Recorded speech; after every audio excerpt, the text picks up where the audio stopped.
Hello friends, this is Aarti. Welcome to my channel learn and grow with Aarti ma'am. So friends, कैसे हैं आप सभी? I hope आप सभी बिल्कुल बहुत अच्छे होंगे और इसी के साथ आप अपने आने वाले एग्ज़ाम्स की तैयारी आप कर रहे होंगे। ठीक है, तो आप सभी ने मेरी वीडियो देख ली होगी जिसमें मैंने बताया था आपको 8 और 9 को आपका एस्टेट नहीं होने वाला है। ठीक है, और बिल्कुल सटीक जानकारी आगे क्या रहेगी, है ना? अभी मैंने आपको बताया है और ये भी टेंटेटिव ही हम मानेंगे कि अप्रैल का लास्ट वीक और उसके बाद कभी भी। तो जैसे ही मुझे कुछ भी पता चलेगा कि आपकी फाइनल डेट क्या हो सकती है, तो मैं आपके साथ ज़रूर शेयर करूँगी। तो उसके लिए वीडियो को एंड तक भी, ये तो टीजीटी-पीजीटी वालों के लिए है। उसके साथ आप मेरे व्हाट्सएप चैनल के साथ जुड़ सकते हैं, ठीक है? और अगर मैं बात करूँ तो जो स्टूडेंट्स नए हैं, वो चैनल को ज़रूर सब्सक्राइब कर लेना, क्योंकि सबसे पहले आपको एस्टेट के लिए बेस्ट इन्फॉर्मेशन मेरे चैनल द्वारा दी जाती है। ठीक है? तो चैनल को सब्सक्राइब करना ना भूलें और बेल आइकन पे ज़रूर प्रेस कर लेना, ताकि वीडियो आते ही आपके पास उसका लिंक जा सके और आप उसे देख सकें। ठीक है? बाद में तो फिर बहुत सारे चैनल बना लेते हैं और काफ़ी कमेंट्स भी आए थे मेरे पास इसको लेकर कि मैम आपकी वीडियो से ही दूसरे बना रहे हैं। कोई बात नहीं, ठीक है? तो सब कोशिश करते हैं और कहीं न कहीं उसमें भी एफ़र्ट है। कोई मेरी वीडियो देखकर बना रहा है, तो उसमें भी उसने एफ़र्ट लगाया है, पहले वीडियो को वॉच किया है, चीज़ों को समझा है, फिर उसने किसी और को वो बात बताई है, ठीक है? तो मुझे उस बात से कोई प्रॉब्लम नहीं है। और कल परसों भी मेरे सामने अचानक ऐसे कोई वीडियो ओपन हो गई, उसमें जो आप लोगों ने जो कमेंट कर रखे हैं, वही कमेंट स्क्रीनशॉट करके और अपनी थंबनेल लगा रखा था कि एस्टेट तब होगा। आई थिंक रवि कुमार ने मेरे पास कमेंट किया था कि मैम अप्रैल में होगा, ठीक है? ये हाथ से जोड़ने वाले इमोजी भी थे उसमें, तो सेम एज़ उन्होंने स्क्रीनशॉट करके उस पे लगा रखा था। तो एक स्टूडेंट का कमेंट आया कि मैम प्लीज़ इस पे एक्शन लीजिए। तो देखिए, इस पे ऐसी कोई बात नहीं है कि इस पे एक्शन लिया जाए, ठीक है? कोई बात नहीं, अगर मेरे द्वारा किसी की हेल्प हो रही है, चाहे वो किसी भी वे में हो रही है, तो मुझे कोई इससे दिक्कत नहीं है, ठीक है? और आप भी परेशान मत होइएगा, ओके? तो चलिए स्टार्ट करते हैं। और बहुत ये भी काफ़ी डिमांडिंग वीडियो है, क्योंकि जो टीजीटी पीजीटी वाले स्टूडेंट होते हैं ना, वो सच में काफ़ी परेशान रहते हैं इसको लेकर। वो सिलेबस में, और जो नए स्टूडेंट होते हैं जिन्होंने 1-2 बार दिया होता है, उन्हें तो आइडिया हो जाता है कि क्या-क्या पैटर्न होता है और कैसे-कैसे चीज़ों को डील करना है। और कुछ स्टूडेंट ऐसे होते हैं जो 1-2 बार देने के बाद भी पैटर्न को नहीं समझ पाते हैं कि चल क्या रहा है ना? क्योंकि जो टीजीटी वाले, अगर स्पेशल बात करूँ, ग्रेजुएशन के बाद, और अब तो मोस्टली जो अगर लड़कियों की बात करें, लेडीज़ की बेसिकली अगर बात करें, तो डिस्टेंस से होता है, ठीक है? डिस्टेंस में उतना डीपली नहीं पढ़ा जाता, ठीक है? फिर नहीं डीपली पढ़ा जाता तो चीज़ें उतनी समझ में नहीं आ पाती, और फिर जब आप एग्ज़ाम को देखते हैं ना, तो बहुत सारी चीज़ें ऐसे सिर के ऊपर से जाती हैं। मैं गारंटी लेती हूँ, ये वीडियो देखने के बाद आपको टीजीटी पीजीटी में कोई भी डाउट नहीं रहेगा कि कैसे हमें पढ़ना है, क्या-क्या चीज़ें हैं जो इम्पोर्टेंट है, और इस वीडियो में मैं आपको इम्पोर्टेंट टॉपिक भी बताऊँगी। अगर वो आप कर लेते हैं तो फॉर श्योर एक ही बार में आपका स्टेट क्लियर हो जाएगा, टीजीटी पीजीटी इंग्लिश वालों का। कॉमन की अगर बात करें 90 मार्क्स की, तो उसकी वीडियो ऑलरेडी मैं डाल चुकी हूँ। बहुत अच्छा रिस्पॉन्स आपका उस पे रहा है। बहुत ही अच्छे-अच्छे आपके इस पे कमेंट रहे हैं, ठीक है? टीजीटी पीजीटी के लिए काफ़ी कमेंट्स थे, बट एक कमेंट मुझे याद आ रहा है, शायद वो मन्नत का था, और मन्नत ने भी कहा था कि मैम काफ़ी कन्फ्यूज़न होती है। तो आज ये वीडियो आपके सामने आ चुकी है। इम्पोर्टेंट टॉपिक जिन्हें आप करने से पक्का फॉर श्योर आपका एस्टेट क्लियर हो जाएगा, ठीक है? 90 मार्क्स मैंने वहाँ बताए थे, वहाँ से आप 70 भी ले आते हैं, और सब्जेक्ट में आप नहीं भी कुछ करते हैं तो 25 टू 30 आपके आ जाते हैं, है ना? तो भी आपका एस्टेट यहाँ से क्लियर हो जाएगा। बट आज हम बात करेंगे कि आपके 120 प्लस कैसे बने। 70 अगर वहाँ से आपने ले लिए, तो अपने सब्जेक्ट में से 40 आप कैसे ले सकते हैं? ठीक है? 40 प्लस मार्क्स आप कैसे ले सकते हैं? आज हम इस बारे में बात करेंगे। ओके? तो चलते हैं नेक्स्ट स्लाइड पर, और मैंने वो अगेन पेज पर ही लिखा है, मैंने कोई पीपीटी नहीं बनाई है उसकी, और मुझे इस बात से कोई भी दिक्कत नहीं है कि मतलब मैं बाकी टीचर्स की तरह पीपीटी बनाऊँ। और आपको किसी को प्रॉब्लम होती है कि मैम आप ऐसे पेज पर लिख कर क्यों बताते हो, तो आप मुझे कमेंट करके बता सकते हैं। आपके कमेंट मेरे लिए बहुत ज़्यादा इम्पोर्टेंट है। और अगर आपको भी कोई प्रॉब्लम नहीं है, तो आप ये भी ज़रूर बताइएगा कि मैम हमें कोई दिक्कत नहीं है, हमें तो आपके कंटेंट से मतलब है, आप क्या समझा रहे हैं उस बात से मतलब है। तो आप इस प्रकार के कमेंट भी आप कर सकते हैं, ठीक है? Most welcome. तो चलते हैं नेक्स्ट स्लाइड पर, और व्हाट्सएप चैनल पे जुड़ना मत भूलिएगा, क्योंकि जो जो मैंने अभी आपके लिए जो ये नोट्स बनाए हैं, ये मैंने उस पर शेयर किए हैं, ठीक है। तो आप वहाँ ज़रूर जुड़ जाइएगा। और आज की जो कंटेंट वाली वीडियो है वो भी आएगी, बट वो थोड़ा सा लेट आएगी, ठीक है। जैसे कि मैंने कहा कि मैं जॉब भी करती हूँ, घर पे भी और भी काम हो जाते हैं, तो एक दिन में 2 वीडियो बनाना बहुत मुश्किल हो जाता है। तो एक स्ट्रेटेजी वाली आज मैं बना रही हूँ, लेकिन वो दूसरी भी मैं डालूंगी, क्योंकि काफ़ी स्टूडेंट्स उसके भी वेट में हैं, और कल तबीयत डाउन थी तो उस वजह से नहीं हो पाया था। बट कोई बात नहीं, मैं डालूंगी, ठीक है। लेट हो जाएगा बट फॉर श्योर। और इंग्लिश की ग्रामर की वीडियो आज आएगी, ठीक है। और आर्टिकल टॉपिक हम आज करने वाले हैं, और आर्टिकल से टीजीटी पीजीटी में भी 3 से 4 क्वेश्चन मैंने देखे हैं, और मैंने आपके 5 से 6 सालों के जो है प्रीवियस पेपर देखने के बाद, उनको एनालाइज करने के बाद मैंने जो है आपके लिए ये शॉर्ट नोट तैयार किया है, और ये बिल्कुल ऑथेंटिक है, ठीक है। ये अगर आप कर लेते हैं तो पक्का कहीं से भी आपका क्वेश्चन नहीं रुकेगा। ओके, तो चलिए चलते हैं नेक्स्ट स्लाइड पर। देखिए, हैंड रिटन नहीं है, बट कोई बात नहीं, ठीक है। आई थिंक आपको विजिबल होगा और समझ में भी आ रहा होगा, है ना। विजिबल है ना, और अंडरस्टैंडेबल भी है। आगे देखिए, अगर हम बात करें सबसे पहले, तो ये चीज़ आपको दिखाई दे रही है टीजीटी पीजीटी के लिए। देखिए, अब मैंने जितने पेपर एनालाइज किए उनमें मैंने पाया कि जो आपका प्रीवियस ईयर, जो अगर हम बात करें 2023 में, 24 में तो हुआ नहीं, 23 वाले में एक पैसेज आया है, एक स्टैंजा आया है, स्टैंजा पोएम वाला, ठीक है। तो दोनों में 5 के क्वेश्चन पूछे गए हैं। अगर हम 2022 की बात करें तो उसमें आपका आया है, एक ही पैसेज आया है, और वो 10 मार्क्स का आया है।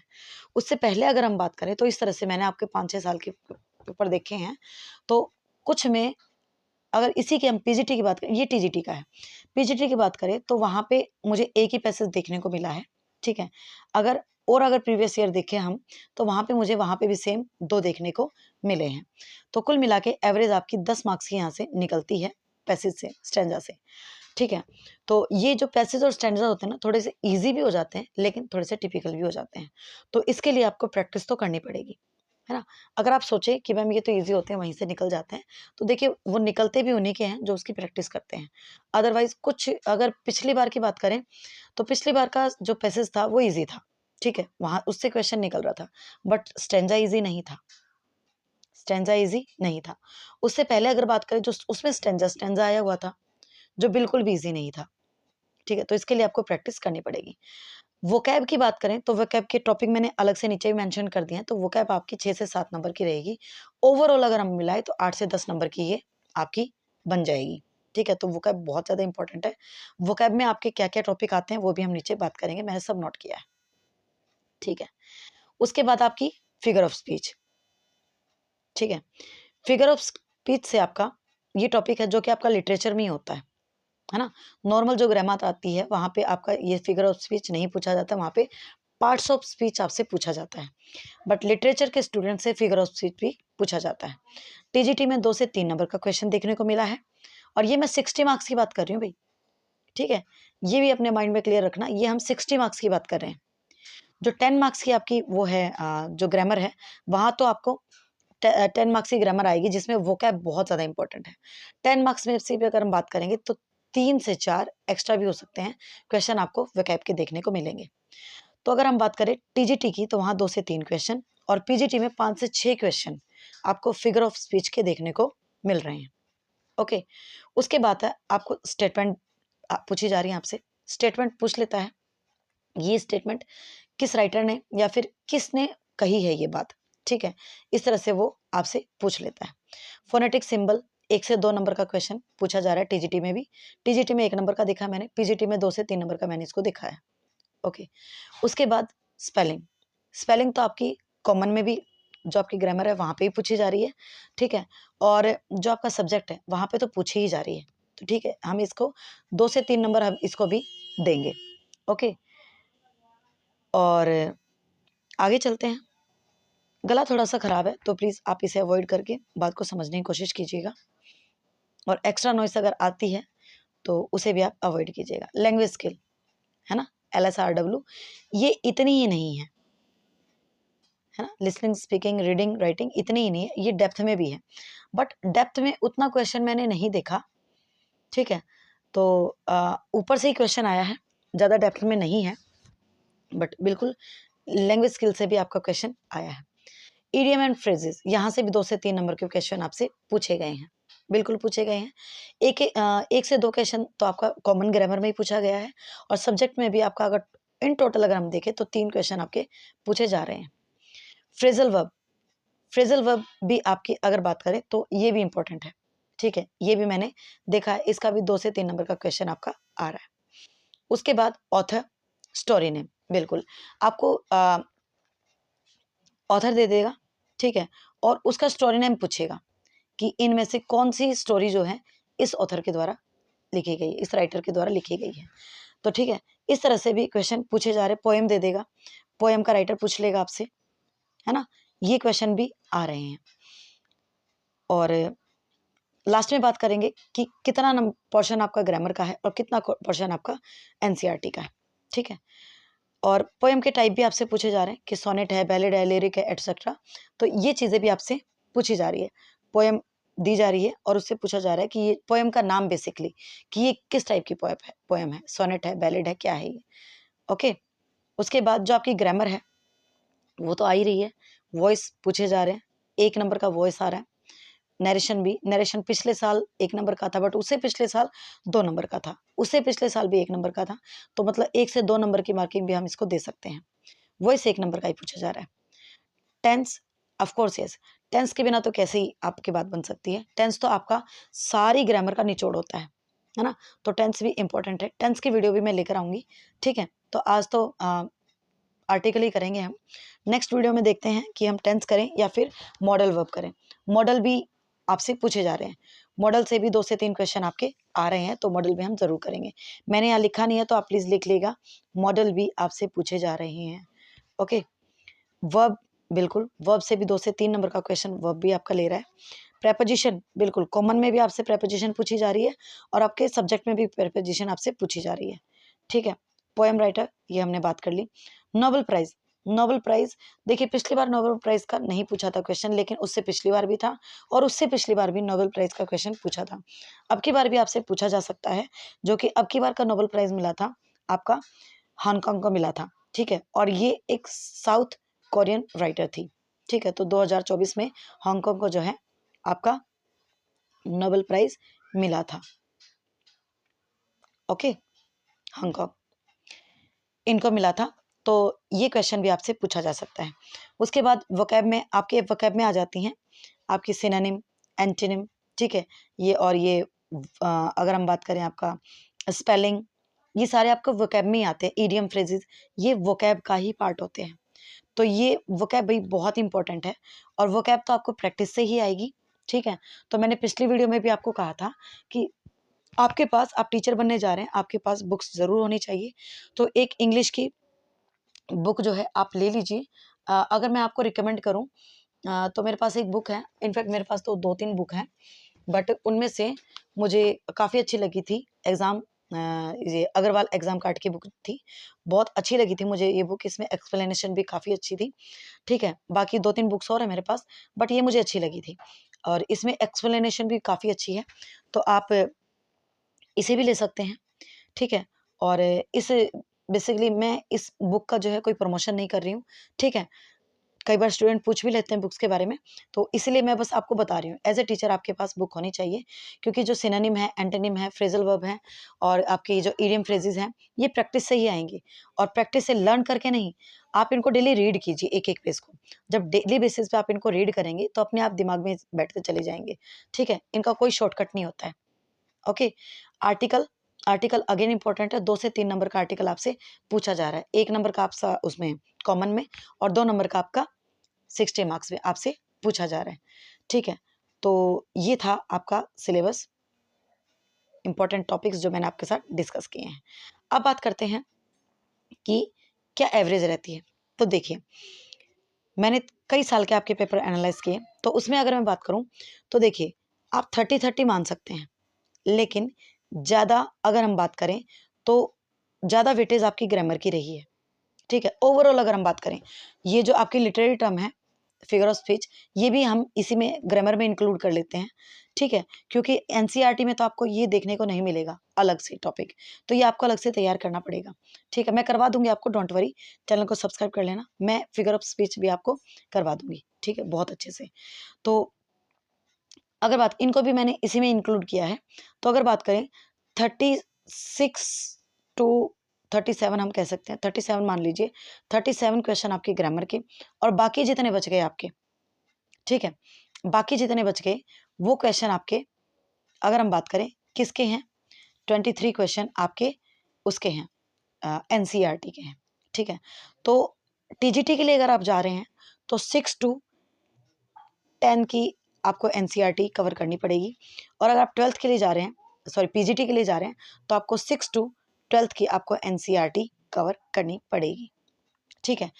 हाँ, मैं इतना कर सकती हूँ, और कि जो बेसिक जो आपके मेजर राइटर है ना, राइटर्स और उनके बुक्स और सॉरी लेसन्स और उनके नेम, ये एक वीडियो में मैं करवा दूंगी आपको मर्ज करके, और इसकी पीडीएफ भी मैं आपको मेरे व्हाट्सएप चैनल पे शेयर कर दूंगी, और उसके साथ साथ फिगर ऑफ स्पीच और ग्रामर तो मैं करवाऊंगी ही आपको, ठीक है। तो ये आपका सिलेबस था, और अगर इंपॉर्टेंट टॉपिक थे, अगर आप इन्हें जितने मैंने आपको बताए हैं इन्हें आप कवर कर लेते हैं, तो आपका इस बार एस्टेट होने से कोई नहीं रोक सकता, और ये तय है कि इस एस्टेट के बेस पर आपकी वैकेंसीज आएंगी, फॉर श्योर आएंगी, है ना, फॉर श्योर आएंगी, बिल्कुल आएंगी। तो और लाइफ टाइम है, लाइफ टाइम है, तो भाई जम के मेहनत करो, सच में कोई शॉर्टकट नहीं है, जम के मेहनत करो, और इस बार में ही इस एस्टेट को क्लियर कर दो। अगर इस बार क्लियर कर दिया तो उसके बाद क्या होगा कि आप पूरा फोकस आप अपने जॉब एग्जाम को टारगेट कर पाएंगे, अदरवाइज तो आप इसी कंफ्यूजन में रहेंगे कि यार एस्टेट ही नहीं हुआ, वैकेंसी भी आने वाली है, दो दो प्रेशर आपके दिमाग पे रहेंगे। एक प्रेशर को तो हल्का करो, है ना, इस एस्टेट को तो आप क्लियर करो, कम से कम एक स्टेयर तो आप चढ़ जाओ, है ना, एक स्टेयर तो चढ़ो, नेक्स्ट ईयर तो आपको तब मिलेगी, तब आप एक स्टेयर पे चढ़ जाएंगे। तो इस एस्टेट को अब की बार टारगेट बनाओ कि अब की बार क्लियर करना है, बस दूसरा अटेम्प्ट नहीं देना है। जिन्होंने 2-3 अटेम्प्ट दे लिए हैं उनके लिए इसको फाइनल माने, और जिनका फर्स्ट है वो भी इसको फाइनल मान के करे, हो जाएगा, कोई बड़ी बात नहीं है, सच में, ठीक है। उसके साथ साथ सीडीपी भी आपको मेरे चैनल से देखने को मिलेगी, सीडीपी के मोस्ट ऑफ चैप्टर्स में करवा चुकी हूँ, अब प्रैक्टिस इसकी स्टार्ट हो चुकी है, ठीक है। कंटेंट, फुल कंटेंट जो लोग अपने बैच में प्रोवाइड करते हैं वो मैंने यूट्यूब पे प्रोवाइड किया है, ओके। उसके बाद बात करें, बाकी वीडियोस कम हैं, इंग्लिश की वीडियो भी आपको काफ़ी देखने को मिल जाएगी, हिंदी की वीडियोस भी हैं, रीजनिंग भी, हरियाणा जी के भी है, ठीक है, और लिटरेचर भी अब हम स्टार्ट कर देंगे, ठीक है ना। तो व्हाट्सएप चैनल से ज़रूर जुड़ जाइएगा, क्योंकि वहाँ पे बाकी इन्फॉर्मेशन भी मैं वहाँ पे शेयर करती रहती हूँ, ठीक है। और आज की वीडियो आएगी बट थोड़ा सा लेट आएगी, तो उसका आप वेट करेंगे, ओके। मिलते हैं नेक्स्ट वीडियो में, thank you very much. Video पसंद आई तो इसे लाइक ज़रूर कर देना, और चैनल को सब्सक्राइब कर लेना, ताकि आने वाली वीडियो भी आप तक तुरंत पहुँच सके, okay. Bye, have a nice day.